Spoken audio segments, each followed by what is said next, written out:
for the last few months, so I have got notes to read, so I will explain that in advance. I'm not going to do that philosophy thing where you stand like that for the whole time, but I will be looking at my notes. So what I want to do now, the aim of my presentation tonight is to explain what's meant by overdiagnosis, to sketch out the relevant, what I take to be the relevant ethical issues, and to look at some potential strategies for minimising the harms. Okay, so what is overdiagnosis?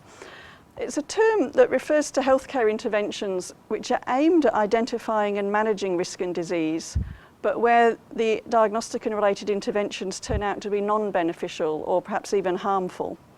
And so we might say that the diagnosis is considered unwarranted because the conditions that diagnosed, investigated or treated is either not currently a harmful disease or it won't progress to a harmful disease during the life of the patient. So this means that any investigations or treatments lack benefit because there is no disease there to be prevented or treated. The literature on this is new. It's a phenomenon that's been subject of debate just for the last few years, and some accounts of overdiagnosis link it to the absence of symptoms completely, and some accounts link it to symptomatic patients. But here's a few examples just from the literature about how people are using the term. So they're talking about people with symptoms diagnosed with a disease that will not cause them to experience symptoms or early death. So Welch and his colleagues were some of the first writing on this, and they said, you know, people without symptoms. Ray Moynihan from Bond University has been writing a lot on this in the last couple of years, and he talks about overdiagnosis related to phenomena of medicalisation and overtreatment and so forth. But he gets to the heart of it, I think. Really what's happening is people are being reclassified. Healthy people with perhaps mild problems or at very low risk are being reclassified as sick, and that's the really concerning aspect of it. Alan Francis, who's a very well-known psychiatrist, been involved in some editions of the DSM, not the most recent one, talks about diagnostic inflation, the fact that there is no bright line between normal and patient, between normal and abnormal. There's no bright line that separates patients who are simply worried from those with mild mental disorders. And he's worried that we expand our disease categories and so we collect all these people that perhaps we shouldn't. Claims about overdiagnosis are made in relation to all sorts of physical diseases, such as asthma, type 2 diabetes, chronic kidney disease, pulmonary emboli, cerebral aneurysms, and various cancers, including breast, prostate, thyroid, renal, and melanoma. And claims are also made about the overdiagnosis of mental illness, including attention deficit hyperactivity disorder, depression, bipolar disorder, and others. Of course, in medicine there are other examples where the harms outweigh the benefits. Medicine doesn't always get it right. Sometimes you can have a disease and the treatment's indicated for it, but nonetheless you get harmful complications or you get side effects that are more burdensome than the therapeutic effects, or the treatment might be ineffective. It sometimes happens that diagnostic mistakes occur as well, so people are incorrectly diagnosed. People who are ill are diagnosed with something they haven't got and their actual disease remains untreated. So in these cases, patients are harmed by complications or side effects or diagnostic errors. But I think we'd want to say that in the first place there was a case for providing the treatment. They did turn up with something, they had an illness which we all recognised, and it was a reasonable thing to give them treatment. It might have turned out the treatment wasn't actually good for them, but it was a reasonable act to try and treat them. In contrast, overdiagnosis raises the concern that the condition that you're looking at is either not a disease at all or doesn't warrant intervention because it won't lead to any harms in that patient. It won't make them ill or cause them to die in a premature manner. There are no corresponding benefits to balance the harms of diagnosis and intervention. So I guess my approach is to characterise overdiagnosis as healthcare that's more harmful than beneficial because it's directed towards innocuous or trivial conditions. Okay, this might all sound a bit abstract, particularly if you haven't been thinking about overdiagnosis in the past. So I've got some examples. I've got 4 examples which I'll go through. So the first one refers to a condition called low T, and I try not to alarm the men in the room. So low T refers to a low level of testosterone associated with increasing male age. And as this graph shows quite dramatically, it's part of normal aging for testosterone levels to decline over time. And it's possible for some men this decline might be part of an underlying disease. But for the vast majority, the ones that aren't represented on this graph, the decline is gradual, and it's unrelated to any pathology. It's just a normal part of aging. We do gradually wind down. But recently, however, there's been a lot of media and medical attention directed towards testosterone levels, with some groups recommending a new and much higher cutoff for defining normal levels. The new cutoff increases the proportion of men who are thought to have unusually or abnormally low testosterone from 7% of men aged over 50 years to 26%. It's quite a big jump. Low T has been the subject of a disease awareness campaign run by Abbott Pharmaceuticals, who happen to make Androgel, which is a testosterone replacement product. And as part of their disease awareness campaign, they've got a very sophisticated website where that poor man is sitting in the shadows.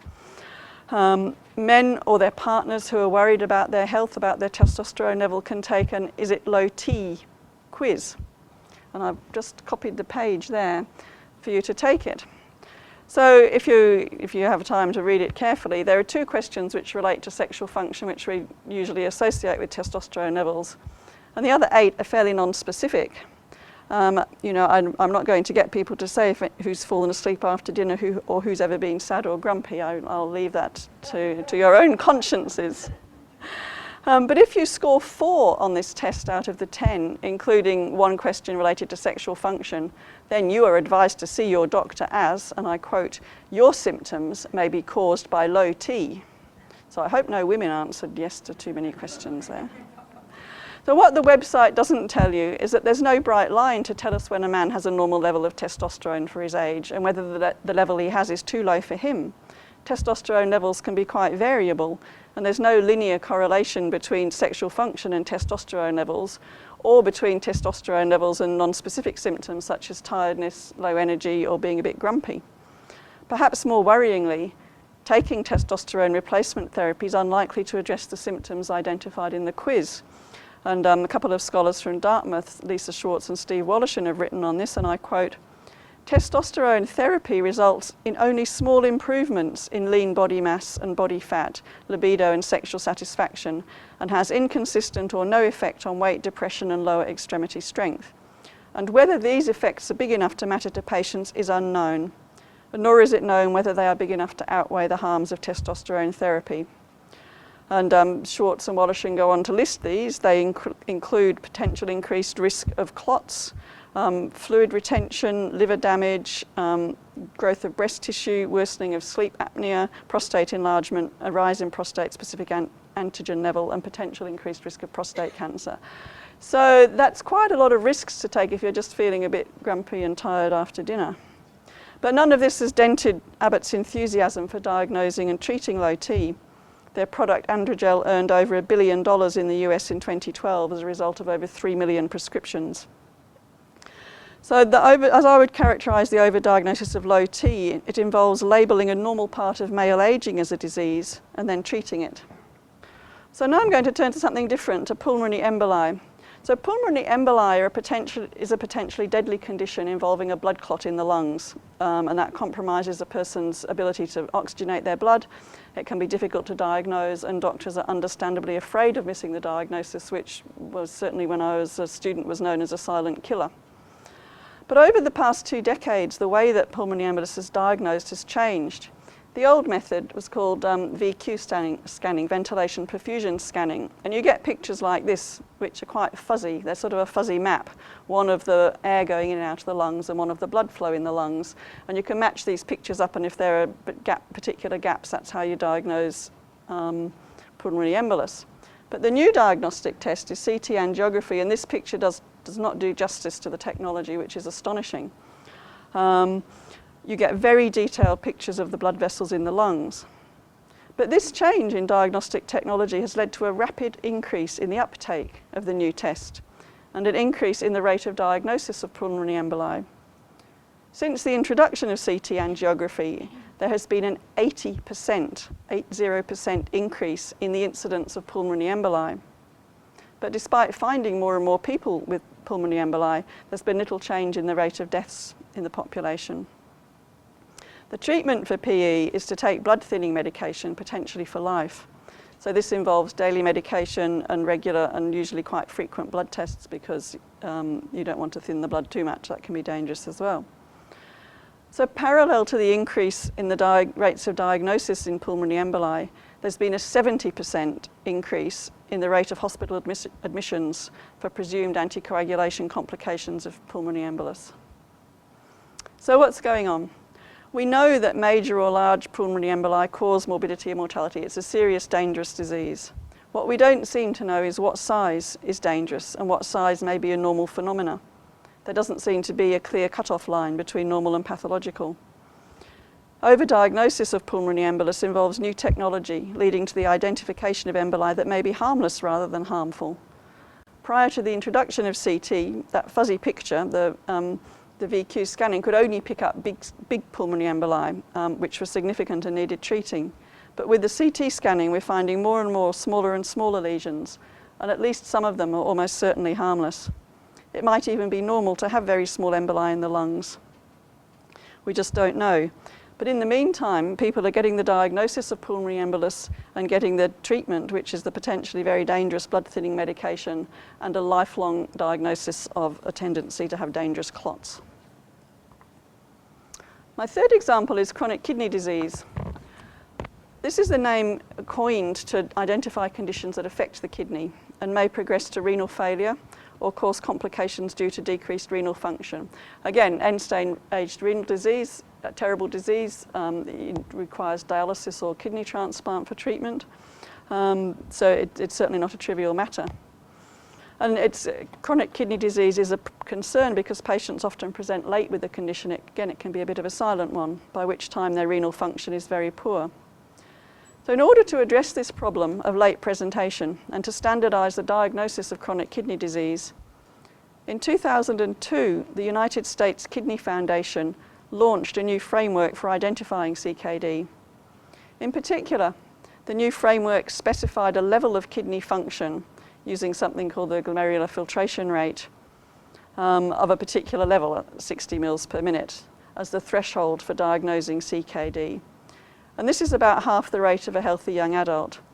I couldn't find a graph of glomerular filtration rate against age, but this shows you kidney function against age here using a different measure, standard creatinine clearance. And it's like the testosterone graph. It's pretty good when you're 20 or 30, and it's not so good when you're 80. Kidney function falls off with age.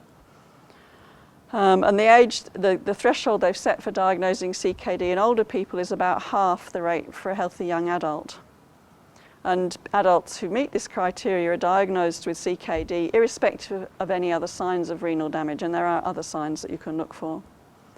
But this approach at a population level leads to classifying 1 in 8 adults in the US as having chronic kidney disease. That's 14% of all the adults in America have got chronic kidney disease using this threshold. But the previous estimates, when we knew how much there was in the population, was about 1.7% of the population. So again, it's a huge increase using this new criteria. So does it matter if large numbers of people are labelled with CKD, even though very few of them are at risk of going on to develop harmful kidney disease? Once CKD is diagnosed, like pulmonary embolus, the person is labelled for the rest of their life as someone with kidney disease. They're subject to regular testing, and they may receive more aggressive blood pressure lowering drugs than otherwise indicated to try and protect their diseased kidneys. And that brings its own risk of side effects.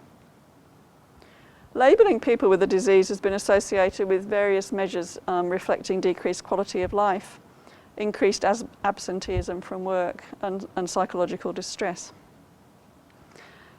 So in my view, overdiagnosis of CKD involves lowering the diagnostic threshold so that many people are labelled with CKD even though they will not develop progressive kidney disease or complications of renal insufficiency. Okay, I hope everyone's not getting too depressed. My last example is thyroid cancer. And again, we've got a similar sort of story. I'm sure you're seeing the pattern. The rates of thyroid cancer seem to have dramatically increased in recent decades. In the US, the incidence has tripled over the past 5 years, from 3.6 cases in 1973 to about 12 cases per 100,000 in 2009. And I had an email from a thyroid surgeon in the UK today who said much the same thing. There's been a big increase in hospital separations for thyroid cancer surgery. The type of thyroid cancer that's increasing is papillary cancer, which generally has the best prognosis. But why the dramatic increase? So some scholars, and here I'm drawing on work published last year in the BMJ by Brito and colleagues, attribute the rise again to changes in diagnostic tools, and in particular the development of portable ultrasound machines. These are now used, particularly in America, for routine examinations of people who have no particular symptoms of thyroid disease during doctor's visits for other reasons. So it's the sort of thing, while you're here, I'll just check that your thyroid's okay. Sounds like a pretty good offer. I've got the machine, here we go. But prior to this widespread use of ultrasound, thyroid cancer was diagnosed when patients presented with symptoms. They might have noticed a lump in their neck or pressure or difficulty swallowing. And the investigation, the first point of investigation was the physician's hands who stand behind the patient and feel their neck.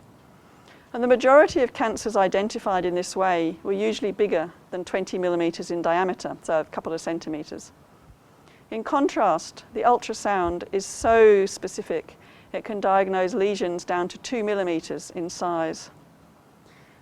But once you've found a lesion, it's biopsied to test for the presence of malignant cells. And if malignant cells are present, then patients are offered thyroid removal, which can be total or partial, and sometimes treatment with radioactive iodine to make sure there's no active thyroid tissue left. The rate of thyroidectomy in the US has risen by 60% in the last 10 years, as have the rates of treatment with radioactive iodine. So are we saving lives with this? Are we catching all these cancers very early and saving lives? Unfortunately, the death rate from cancer has remained stable. It's quite low, but it hasn't changed. So despite this rapid increase in finding cancers and treating them, we're not saving any more lives. And this seems to indicate that many of the cancers that are found by ultrasound would not have developed into invasive malignant cancers. Otherwise, we would have expected the death rate to stop. If we were stopping cancers that were going to grow, the death rate would have gone down. But instead, all the thyroid cancers are being treated as if they're on a malignant trajectory, even these very tiny ones, and patients are receiving quite invasive and potentially harmful treatment. As I've mentioned, removal of or part or all of the thyroid gland. You've got hospital admissions, risk of complications such as damage to nerves and other glands in the area which control calcium levels. And of course you need lifelong thyroid replacement therapy afterwards and blood tests and so forth. So like pulmonary emboli, thyroid cancer overdiagnosis arises from a new imaging technology identifying smaller cancers than were previously detectable. But it's a bit more complicated, I think, than PE because these smaller cancers don't follow the pattern that we expect from cancers in terms of being invasive. And they may even be largely or completely harmless, which runs quite counterintuitive to our notion of what cancer is. So what is going on? What have these and the other examples got in common to make sense of the claim that they are all examples of overdiagnosis? Well, when we say that they're overdiagnosis, what they have in common, I think, is an assessment that there's something amiss with the diagnosis of the condition because the diagnosis is leading to more harms than benefits. And this imbalance between harms and benefits is related to the seriousness of the condition, which doesn't fit with what we usually think of as disease warranting medical attention. And I'm working with a very common sense notion of disease here as something that makes you feel unwell, has signs and symptoms that you can find, has a predictable course, something like the measles is a disease. You're all right, you get spotty and feverish and feel unwell with a cough and so forth, and then you get better again. These conditions aren't like that. And what we might want to say is that in some cases the person doesn't have a disease at all, that the conditions and symptoms are the wrong kind of phenomena to call disease. Or we might want to say that the condition or symptoms are not harmful examples of disease. But either way, we're making a judgment about when to call something a disease. So in the first case, if we say that there's no disease present, if I claim that low T is not a disease, that it's overdiagnosed because it's not a disease, this relies on value judgments about what constitutes normal experience versus what constitutes disease. We might want to say it's never a disease when testosterone levels fall with increasing age, or when low levels of estrogen follow natural menopause, or when bereaved people manifest depressive symptoms as part of their grief. These are normal phenomena, part of normal living, and it's a mistake to label them as diseases, because this leads to medicalisation of much of life, and more importantly, to interventions that do not benefit the recipient. The other conditions, I think, are different. The claim that disease is present but not harmful relies on value judgments about when harm occurs. We may agree that there are some conditions that are definitely diseases, but that non-harmful instances get mixed up with the harmful diseases, as these occur on a spectrum. At one end, disease is clearly present. Pulmonary emboli, chronic kidney disease, and papillary thyroid cancer all fill this pattern at least some of the time. They are harmful diseases leading to significant morbidity and mortality. But as well as the cases that are clearly diseases, the same conditions may be overdiagnosed because some of the cases are of non-harmful disease. So how does this happen? One way is through what I'm calling misclassification. The thresholds are too wide and therefore count too many people as having the disease. Chronic kidney disease fits this pattern. The threshold is set so low that many of the people diagnosed with CKD will not come to any harm through renal insufficiency of any kind. It may be that pulmonary emboli also fit this model, and that criteria such as size and location in the lungs need to be set to try and distinguish the harmful disease from the non-harmful. At the moment we're saying every clot in the lung is PE. Maybe we need a threshold, we need a criteria more than just being a clot in the lung. A second route to overdiagnosis is what I'm calling misdetection or misidentification. And this is where we're getting instances of the disease that progress muddled up with those that don't progress. And this seems to happen with the cancers, the breast, prostate, renal melanoma, as well as thyroid, that are thought to be overdiagnosed. Here we have lesions that show the signs of cancer when they're diagnosed, but some of the cases don't progress as we expect them to. And Welsh and Black did some work published in 2010 talking about the different trajectories of cancer. So we find an abnormal cell and we think cancer. And what we have in our mind is that arrow labelled fast, where a cancer will grow quickly, cause symptoms, and keep being inevitably progressive.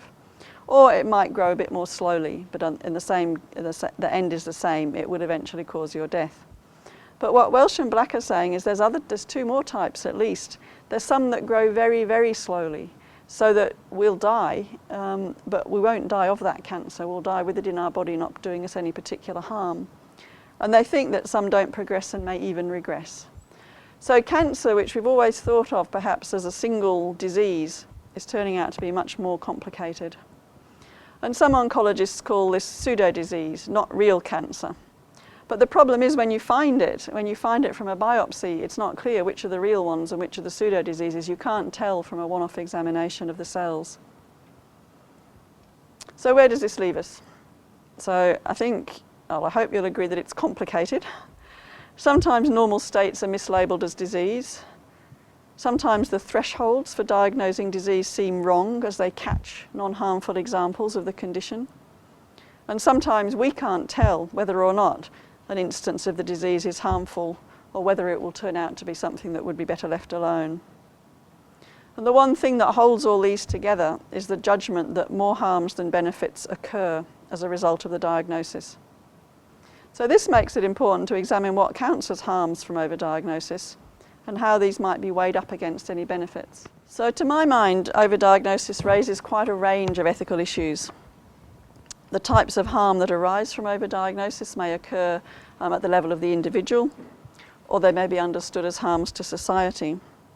I've got a long list of harms to the individual because I've been thinking about those the most, but I've got a little bit to say about the others as well. So what kind of harms happen when a person gets overdiagnosed, when they're told they've got chronic kidney disease or a pulmonary embolus or low T? They have the psychological harm of being diagnosed with what can sound like a serious disease. And in fact, my mother rang me when her GP told her she had something wrong with her kidneys, which turned out to be normal aging as far as I could tell. People's enjoyment of life may be affected. The diagnosis may lead to stress or to major lifestyle changes, such as leaving paid employment prematurely. And there's some evidence about this regarding breast cancer, not from overdiagnosis, because we can't identify yet which women have been overdiagnosed, but women who get a false positive with breast cancer have higher rates of leaving the workforce. So that has quite an impact on their wealth, their security and so forth. If they think, oh, I might be going to die of cancer, I better get my superannuation and spend some time with my family. You get invasive investigations to chase the diagnosis, and there was a paper by a physician by the name of Barry published earlier this year. And he had a lovely description of what I've called the overdiagnosis cascade. He had a patient, a man in middle age, who had shoulder pain and some numbness in his arm. And the initial investigations for this were a chest X-ray and a cervical spine of his MRI. Perhaps you can tell he was in the States. And this detected various potential abnormalities. These tests showed shadows in various places and things that didn't look quite right. So the man ended up having 3 ultrasound examinations of different parts of his body, 3 CT scans, an additional MRI, a fine needle aspiration biopsy of one of the lumps that was found, 2 specialty consultations unrelated to his presenting condition, and multiple laboratory tests. And at the end of all that, which took about 6 months, no pathology requiring treatment was discovered. And the doctor writing this up for the journal wasn't even sure whether the chest X-ray and MRI had been warranted in the first place. The man had a condition that was diagnosable clinically and which settled down with the treatment standard for that. So he'd had every investigation led to another one because something was seen. So that's an unpleasant way to spend 6 months, even if you come out with a clean bill of health. You get harms from unnecessary treatment. If a cancer's overdiagnosed, you're up for surgery, which may be major surgery, and often adjuvant therapy such as chemotherapy and radiotherapy. You may end up with daily medications with the potential for side effects, or you may be placed under medical surveillance, and that involves time and costs to keep going back to the GP every 6 months for your blood tests. I think being overdiagnosed can have an impact on your identity with a loss of a sense of health. I think at one level we like to trust our bodies to know when we feel ill. We can all answer the question, are you having a good day, or how do you feel, at an unreflective level. We can wake up one morning and think, I feel great today, I'm going to tackle the garden or do whatever it is, or we could wake up and think, oh, I don't feel so good today, and then you come down with the flu tomorrow and you say, that's what it was yesterday. But if you're given this diagnosis based on criteria that are fairly insubstantial or that we might want to challenge, you've got a mismatch between how you feel and what someone's telling you about your state of health. So you're thinking, well, I thought I felt healthy. I felt healthy when I walked in there, and I've walked out with chronic kidney disease and thyroid cancer. Obviously, I can't tell when I'm healthy or not. And I think that's a dangerous undermining of the skills that we might want to foster in people to lead them to mistrust their own feelings about their body and their own knowledge about their health, and replace it with something that's come off a piece of paper, no matter how eminent the specialist who signed the piece of paper. There can be an impact on family relationships if a previously well person then takes on the sick role. Well, I'm sorry, I can't do that anymore because I've got chronic kidney disease, or I don't want to go away on that overseas trip that we planned because I'm on blood thinning medications, and that's going to be very complicated if we go to Uzbekistan. So it can have implications on your family relationships, the roles that you take in the family and the plans that you make with your friends. And it can have implications for things like health insurance. So that's quite a lot of harms that might accrue to an individual who's overdiagnosed. And remember, the whole premise of this is that they're not getting any benefit from that diagnosis. They're not actually having something nasty, catastrophic health event averted or ameliorated. We get harms to society as overdiagnosis increases the costs of healthcare. It's hard to assess how much it increases the costs of healthcare. I went to a conference in Oxford earlier in the year on overdiagnosis, and there were health economists at this conference. And I saw a paper which I found very convincing, showing how overdiagnosis in the Glasgow Health District was sort of the treatments that were going towards people who diagnosed at screening was diverting resources away from the acute healthcare provision of services. And I found that very compelling. And then I talked to another health economist later who said they didn't believe the numbers and it was very difficult to work out and you need a lot more data. So I don't know how we quantify that, and people are working away on it. But at the very least, in most healthcare systems, there is a finite health budget. There's a certain amount that we want to spend on healthcare. And if we're doing all those sorts of investigations that people get subject to in the overdiagnosis cascade, then those are resources that are not going to people who have got treatable symptomatic disease. So that's one problem. It's diverting resources away from the ill and towards the well. A second problem is that, which is related, is that this can contribute or exacerbate health inequalities. If large amounts of resources go into treating overdiagnosed conditions, then there are fewer resources available for treating established disease. And given we know that ill health tracks socioeconomic disadvantage, the people who are going to be most in the need of treatment for their symptomatic disease are those with the fewest resources in our society. And if they're not getting the treatment they need because the worried well, who are, let's face it, the people who have got the time and energy to go to all those appointments, that's going to increase health inequalities. More resources are going to the people who are already reasonably well off and less to the people who are worse off.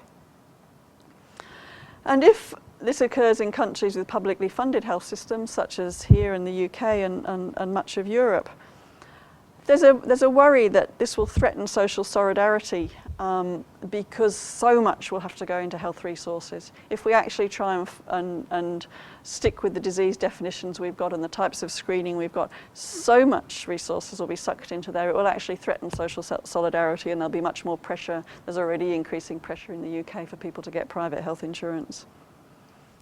So I think the harms to society are probably quite significant. And this builds on the harm I was talking about to society. I think it's the wrong focus. Overdiagnosis, this kind of obsession with trying to map every abnormality in our bodies, draws attention away from socioeconomic causes of ill health, and it pathologizes the individual. Okay, we're going to make people healthy by finding things wrong with you, and then you are going to take treatment, whether it's surgery or tablets or whatever it is. And we don't look at the environment people are in and the kinds of resources they might need in their lives to actually make them healthy. We don't look at pathogenic environments. We don't look at the kinds of things that make people ill in the first place. Instead, we look at their numbers, as it were. And we don't think, well, maybe we need an outlook like that to make us feel a bit healthier. But tallying up the harms isn't as simple as I seem to be suggesting. And I want to just run you through the example of breast cancer overdiagnosis. I went to a session on this at the conference as well, and it was so complicated I couldn't understand it. So I didn't do it at this conference, couldn't understand lots of things. But there were different people arguing about how you calculate the rates of overdiagnosis of breast cancer. And the estimates vary from about 10%, which is what the Cancer Council Australia would like to accept as a figure, up to about 50%. So we don't know. It's somewhere in there. 30% seems to me quite a credible figure, so that's the one I'm using in my example. So when we say that breast cancer is overdiagnosed by 30%, what we mean is that if we take 100 women who have gone for screening and been diagnosed with breast cancer, so they've had a shadow found, they've had a biopsy done, 100 women there with breast cancer, it's possible and even quite likely that of those 100, 30 of them have one of those cancers that's just going to sit there or go away by itself. So 30 out of 100 probably didn't need any further investigation or treatment. But this harm of overdiagnosis, which we can see very clearly at a population level, doesn't translate so readily into harms to identifiable individual women. Because out of those 100 women standing there who've got their malignant lump, we don't know which 30 have got the lump that's going to go away by itself. We know that 30 of them have it, but we don't know which 30. And for women who are diagnosed at screening, whether they're overdiagnosed or diagnosed with a cancer that was going to affect their health, their experience is of being saved rather than being harmed. And the treatment is particularly successful for the ones that are overdiagnosed because it never comes back. It never comes back because it was never going to come back. It was never going to. But they don't know that. They think, wow, all that surgery, chemotherapy, radiotherapy, you know, chucking in my job, it was all worth it because now I haven't got cancer anymore. So not only do the individuals overdiagnosed with cancer remain unaware of their unnecessary intervention, they may feel that they owe their life to early detection. The screening simultaneously identifies and remedies the apparent vulnerability to cancer. And there's a group at the University of Sydney doing a lot of work on this at the moment, and they're running public consultations on prostate cancer.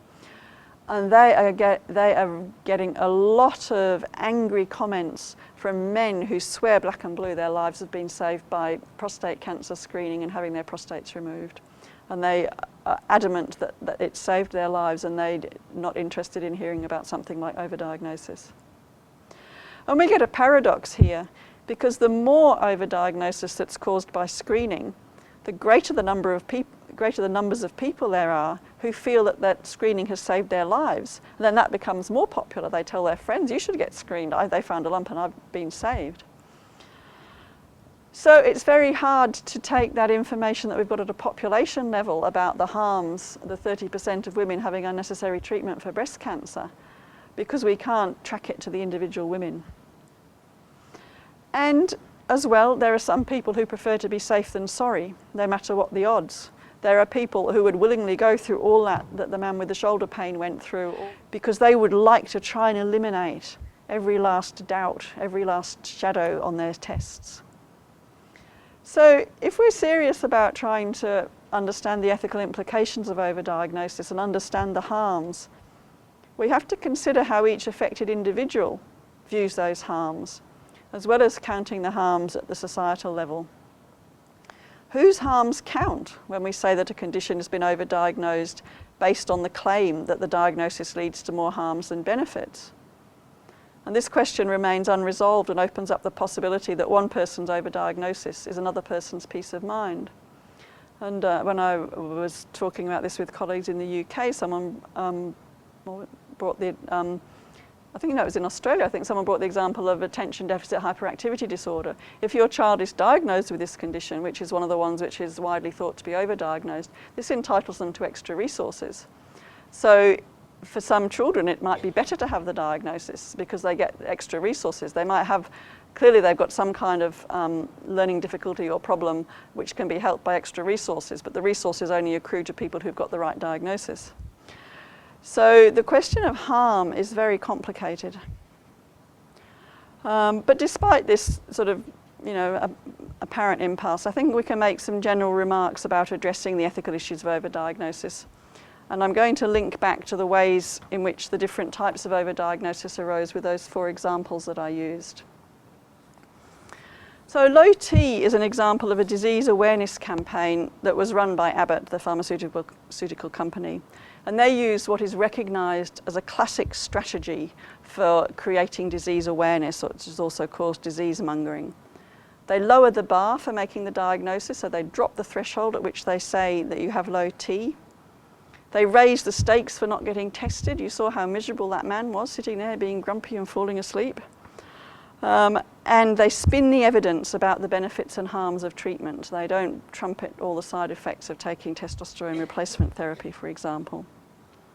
And they've made a tidy profit out of the treatment for the condition that they seem to be promoting. And I think the community has the right to be and ought to be suspicious when a company supports and promotes the diagnosis of a condition from which they stand to make a profit. And at the least, people deserve accurate information to counter the advertising claims and the fear-mongering of the commercial campaign. I mean, we're much better off here than in America. In America, they have what's called direct-to-consumer advertising. So the television will be full of ads like that one. Is it low T? This will come on in the middle of your nightly news and so forth. We don't have that here. But still, this is easily on the website. Just Google feeling tired and grumpy, and you'll probably end up on this website.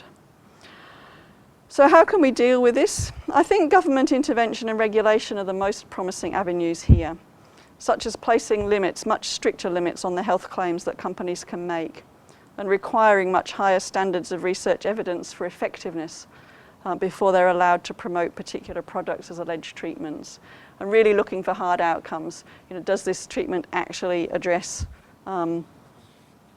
problems which we would like to accept as serious health problems? This is a quote from a GE website. You won't believe how accurate GE's new CT scanner is, and you wouldn't believe it. It's astonishing. The technology is absolutely astonishing. We've got no secrets inside ourselves anymore. You can see everything. It really is amazing. But the downside of this new technology is the harms that occur when we find things that aren't harmful and treat them. Patients are clearly harmed when everyone is treated with an anticoagulation, irrespective of the threat to their health posed by their particular pulmonary embolus. And there may be a couple of ways to proceed. One is to consider the threshold for performing the investigation in the first place. And this confused me because CT angiography, it's a fairly major investigation. It's an expensive investigation and it involves, you know, a considerable amount of radiation. So it seems to me if I wandered into St Vincent's emergency department with a little bit of a cough and, you know, my chest a little bit sore, they wouldn't whiz me straight off for CT angiography in case I had a pulmonary embolus. But somewhere along the line, the group of people that used to get that VQ scanning, that investigation that led to the fuzzy pictures, has grown enormously to the people getting the pulmonary emboli scan. So why is that happening? Is there a level of symptoms at which it becomes really important to rule pulmonary embolus in or out as a diagnosis? And has that threshold dropped for some reason? Or do doctors order the test to rule it out even when it's only a remote possibility, just because it's one of those things you don't want on your CV, you know, missed diagnosis of pulmonary embolus? And is this to give themselves medico-legal protection as well as diagnostic certainty? Fear of missing a diagnosis runs deep in medicine, for both professional and prudential reasons. And the consequences of this fear have been greatly amplified by the increasing sophistication of diagnostic tests, especially imaging, because these can now turn up ever smaller abnormalities of ever less certain significance. And to address this, we need a range of responses. We need to understand what makes doctors or patients more or less risk averse. Why will one doctor say, it's probably nothing, why don't you just go home and give people some indications when they might ought to come back, whereas another doctor will send them straight off for a CT scanning. Who has responsibility for undertaking tests with very small chances of finding anything wrong? Should doctors just be allowed to order whatever they want? Or should they bear some responsibility if they've got a whole, you know, if at the end of the week all of their test results are negative? Should we try and improve doctors' communication skills so that they can engage competently in complex conversations about risk? Because these conversations are about risk, and they can be very hard to have. Risk is difficult to explain, which is why the lotteries make so much money, because we can't really understand how small our risk or our chances of actually winning anything. And for me as well, it raises questions of medical paternalism. Would it have been terribly paternalistic for that man's doctor, the man with the shoulder pain, for him to say, look, these tests haven't shown up anything wrong with your cervical spine or anything that's causing your shoulder pain, and just left it there? Or was he morally obliged to say, there's nothing to do with your shoulder pain here, but there is a shadow on your lungs, etc., etc., etc. So pulmonary embolus, the drivers there. With CKD, we get overdiagnosis because the diagnostic threshold has been lowered so that many people are labelled even though they won't get progressive kidney disease or renal insufficiency. And one of the motivations for lowering the threshold is the intuitively appealing notion that early detection is good, because this allows for intervention before the disease has progressed very far. And we know that runs deep in our psyche, I think. You know, a stitch in time saves 9. Prevention's better than cure. It's drummed into us. But I think we should be concerned about the motivations of the people who are in charge of this, because there are people in charge of this. The thresholds for determining diseases based on measurements of physiological variables like blood pressure or blood cholesterol levels or creatinine and so forth are decided by expert groups, and they choose where on the curve, where to put the cutoff between disease and normal. These are a couple of graphs up here, the top one's on blood pressure. And so you can see blood pressure occurs in the healthy population in what we call a unimodal distribution or a normal bell-shaped curve. So most people have blood pressure in the middle, but some people have higher and lower blood pressure and they're all healthy. But somewhere on that line, we put in a point that says this is hypertension. So one side of the line we're normal, the other side we've got high blood pressure. Or we might introduce something called borderline, which is what the bottom group's showing. And we have rules of thumb for where we have that cutoff. It used to be 2 standard deviations from the mean. I can remember that from medical school. But that's arbitrary. It's just a place to put the line. And we might hope that this line drawing is based on reasons that are clear to all of us, and that the decision making about where to put the line to decide who's got diabetes and who's got chronic kidney disease would be done in a fair and transparent way. But work by Ray Moynihan and his colleagues have identified financial conflicts of interest among the members of groups who actually make these decisions. So there are international guideline groups that are members of specialist colleges and organisations, and they get together and they sit in a room and they say, perhaps it would be better if we diagnosed diabetes at a lower blood sugar level. Perhaps it would be better if we diagnosed chronic kidney disease at a lower level of glomerular filtration rate, and so forth. 75% of the members of those panels, he looked at 16 panels, had ties with industry. And the majority of the ties related to relevant therapeutic areas. So the doctors on the diabetic panel had links to the people making the sugar-lowering medication, and so forth. And this certainly seems quite ethically problematic, because people with obvious and unaddressed conflicts of interest are making decisions about disease thresholds. And in place of this process, I think we need a much more democratic approach to deciding what we want to call is a disease, particularly when we're going to then fund it from the public purse. We need to discuss what sort of criteria should be used for setting the thresholds. I mean, why should we have a blood pressure threshold at one level rather than another? What are the good reasons for that? And on what basis? And who should be in charge of that process? Should we have patients on those groups? There aren't at the moment. There aren't patients on those groups, and there aren't even many GPs. It's all specialists in together. Okay, thyroid cancer was my last example. Thyroid cancer overdiagnosis is perhaps inevitable when screening ultrasounds are done on the necks of people with no symptoms. I suspect if we got someone with one of their machines in here, we'd find some lumps in people's necks in this room. Like pulmonary emboli, the advent of the new technology has allowed detection of very small lesions of uncertain significance. And like blood tests for CKD, the use of neck ultrasound as part of routine physical examination may be driven by a medical desire to be as thorough as possible, or by fear of missing a lesion. And as I've mentioned, at the time of the diagnosis of thyroid and other overdiagnosed cancers, it may not be possible to distinguish the aggressive from the indolent lesions with certainty. And to me, this raises questions about whether or not it's ethical to offer cancer screening to people without symptoms, when we know that there are inevitable and potentially quite high rates of overdiagnosis. And I think this is getting, it's a very live topic, because cancer screening is very emotive. Everybody knows someone who's had breast cancer and who would like other women to not get breast cancer. And yet it's an expensive intervention. It requires women to go sort of endlessly when they're at a certain time of their life. The appointments seem to come very quickly. And it's expensive to run. What could we do with that money if we did something else?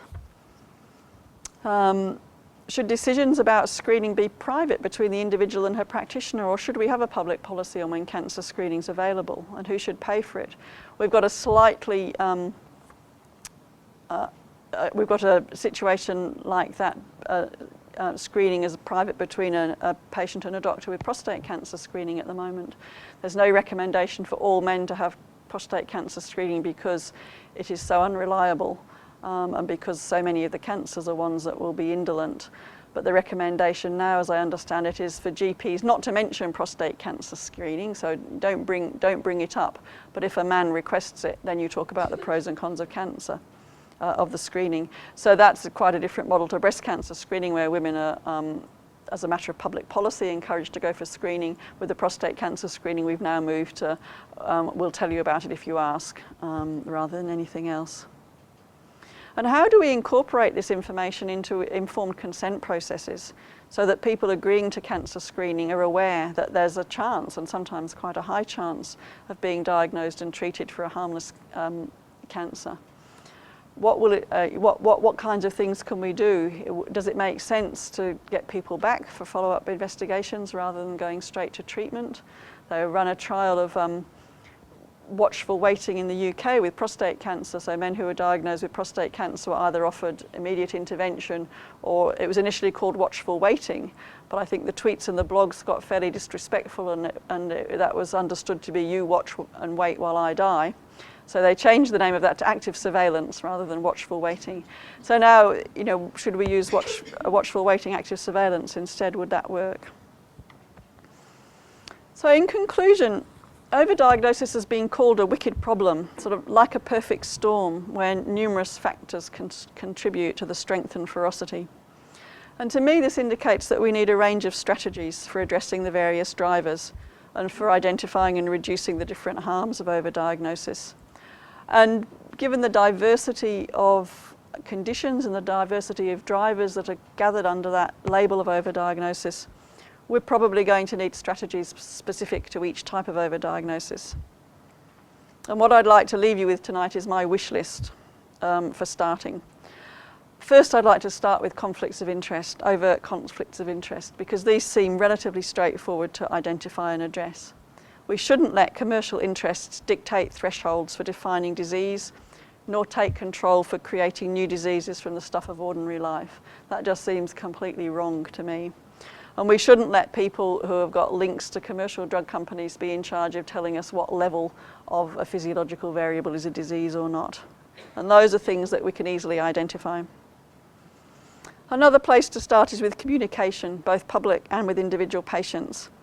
We need informed public debate to talk about the benefits and harms of screening and the challenges of overdiagnosis. And we need to find out what kind of information best assists people in coming to decisions about screening or about the investigation of incidental findings.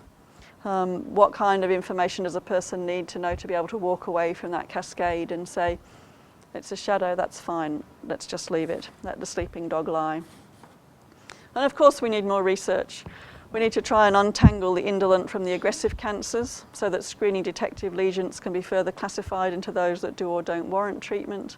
And I was communicating today with an endocrine surgeon from Aberdeen, as it happens, and she's just finished her MD looking at trying to stratify thyroid cancer risk and management plans according to risk, and she did a lot of research with thyroid surgeons in the UK. And I think she was relatively disheartened at the end of that because the surgeons didn't seem that interested in trying to work out what the actual risks were and stratifying their patients so that they only operated on the ones at high risk. But Dr. Craig has done that work, and so that, that's a fantastic start. So these are all quite practical issues. As well as these practical issues, overdiagnosis raises existential questions about the role of medicine in our lives and how to live with uncertainty. Should medicine aim to minimise future risk of disease, no matter what the consequences? Clearly, I don't think so. Now, at its best, medicine is magnificent. One of my sister's lives was saved very dramatically by medical interventions earlier this year. We can, with medical skills, intervene and cure disease. We can slow progression. We can do fabulous things when patients are returned from disease to health. But we will not become happier or healthier through ever-increasing medical attention directed towards people with no symptomatic disease. Thank you. Think about that. Yeah, so I've been asked to repeat the questions for the purposes of the taping. So the question was about osteoporosis, because bone mineral density decreases with age, just as those other parameters decrease with age, but there is the potential to step in and intervene there. Look, I'm not an expert on osteoporosis, so I couldn't pretend to answer your question properly, but as far as I'm aware, I'm not sure at what level it makes sense to intervene with a diagnosis of osteoporosis and preventative treatment in terms of preventing the hard outcomes of decreases in fractures and decreased life expectancy. There will be a level there somewhere, but I don't know what it is. So I mean, the threshold is the balance of benefits over harm. So with osteoporosis, as with these other things, if there's a level of bone mineral density over which people's risk is such that the benefits of taking the medication outweigh the harms, then yes. But it's very hard to predict. And I think, again, you have to look at a person's whole situation, because some people are more at risk of falls than others and that kind of thing. Yeah. Comment on that. So the comment from the audience was that we get these periods of limbo when the technology is in advance of our knowledge and things, and we just don't know what they are because we've never had the opportunity to look at the kidneys and the thyroid and our insides in such detail. And it does leave everyone in a difficult situation, because if we think they're harmful things, we want to treat them, and if they're not harmful things, we want to leave them alone, and sorting them out is tricky. But we do rush in very quickly. I mean, it seems hard to believe that the rate of thyroid cancer has trebled. Why would that have happened? And so we seem to be believing that everything's cancer, even though it goes against common sense that the rate would suddenly triple for no apparent reason. And we already know the death rate's not changing. So I think there's a couple of things. I think obviously you need more research, and I think this whole field will be a lot clearer in 10 years once we have some more answers. But I think there's also some precaution that could come in the level of medical investigations that we don't have, because as you say, new technology is very seductive. Everybody wants to use it. People want to find and treat the most cancers and cure them and so forth. Yeah, the question was about the role of GPs as a gatekeeper and how that affects things. That's a very good point. A lot of concern about overdiagnosis has come initially from the States because, as you say, people go straight to specialists and specialists go straight to serious investigations. GPs act as fantastic filters for a lot of things, but in the UK, the rates of thyroid cancer surgery have increased by almost as much as in the States. So something's going on. I don't know. Once someone's had one investigation done, so the first investigation might have been ordered by a GP, it might have been a chest X, and then once something's shown up, then the abnormality gets a life of its own, as it were. So I think GPs can protect us from quite a lot, but not everything. This is a very tricky question. We'll be here all night on return of results to patients, sort of incidental findings. So the issue is when a patient has their genome mapped for reasons of treatment, like say for cancer treatments, and it shows up other findings that may be relevant for their health. Well, I have to put my cards on the table a bit. I'm a bit of a genetic nihilist. I don't think all our answers are in our genes. I think if something in my genes tells me I've got a tendency to Alzheimer's, depression and celiac disease, I could have just asked my mum. I could just look at my siblings. I'm not sure that we know enough about genetics yet to be much better than a family history. So that's one thing. And the second thing is I would, if I was a doctor involved in that kind of work, I would want to have a very serious conversation with the patient beforehand about if I might find some results and what I might do with them. And my tendency would be, I will tell you, I will use this test to treat your cancer, and that is all. That would be my approach. But it raises a host of, it's very problematic. And the genetics might get better, the genomics might get better, once we understand more about the relationships between genes and expressivity and all the rest of it, penetrance and so forth. At the moment, to me, it's not a great deal better than palm reading, with your family sitting around, because you can say, what did Uncle so-and-so? Oh, strokes on that side, cancer on the other side. I'm not sure my genes will tell me much more. Yeah. I mean, I think it's much harder to identify those and to present them simply, but I'll take that thought away and investigate it a bit more, the idea that these can all, at the moment, in the, those of us working in this area are sort of tying together overdiagnosis in terms of the harms. If we tie it together in terms of the, the politico-economic, we'll get branded as conspiracy theorists, I suspect, and drummed out of town. Yeah, I mean, certainly there are a lot of very big commercial interests, and the pharmaceutical industry and the medical devices industry has the ear of government all around the world. And in the UK, when NICE wanted to look at their information about their flu drug, they threatened to shut up shop and move offshore. So I mean, there is a lot of that going on, and the expensive new toys are very seductive, and people think they're going to provide better healthcare with them and so on. I'm probably going to need a really good investigative journalist for about 5 years to dig out all that. But it's certainly something I'll keep in mind. Yeah. So the question was about breast cancer screening or any cancer screening and how to make a decision with a patient. I think the notion that a lot of cancers that are detected at screening would be harmless if left alone is fairly counterintuitive, and I think it's only just now starting to get a lot of press. So I think a lot of people involved in screening don't necessarily believe the literature yet, or aren't convinced, or want to wait a bit longer and so forth. So I think you've got a cohort of practitioners who are just waiting till the dust settles, as it were, and don't want to come out on one side or another. Then I think you've got a problem of time explaining these things. Consultations are generally fairly short. Most doctors have got full waiting rooms, and to try and unpack it all with the patient is quite tricky. And to me, you need to have that conversation before the person has the investigation, because once there's a lump there, I mean, I've thought about this long and hard.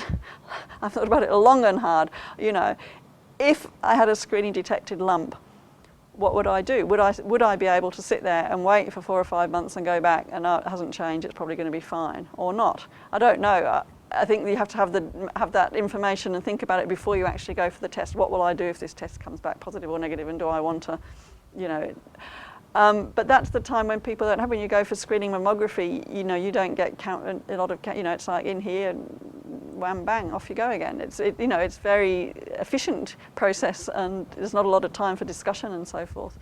So there's a big resource implications. If we want people to make informed decisions rather than reach screening rates in the population, it's going to have to be a lot of extra resources and reorganisation of services. And I think it's just all too new at the moment. And I think while people are wondering what to think, there's this hope that maybe genomics, maybe your machine will be able to tell us the difference, which would be great. I mean, that's the one area I think the tumour markers, perhaps that will be able to help us out. So I don't think it's impossible for people to make informed decisions at all. And the citizens' juries that the Bond Group did on prostate cancer screening, people came out with very sophisticated reasoning at the end of it, but they were together for 48 hours with experts and had masses of information, and then they were able to reach it.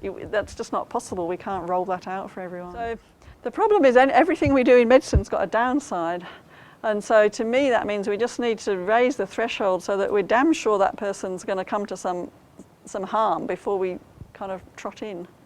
It's really changed my thinking, because I've been as a GP, very scrupulous, screening all my patients, following all the guidelines and so on. And now the more I find out about it, the less convinced I am that I was actually doing good. Yeah.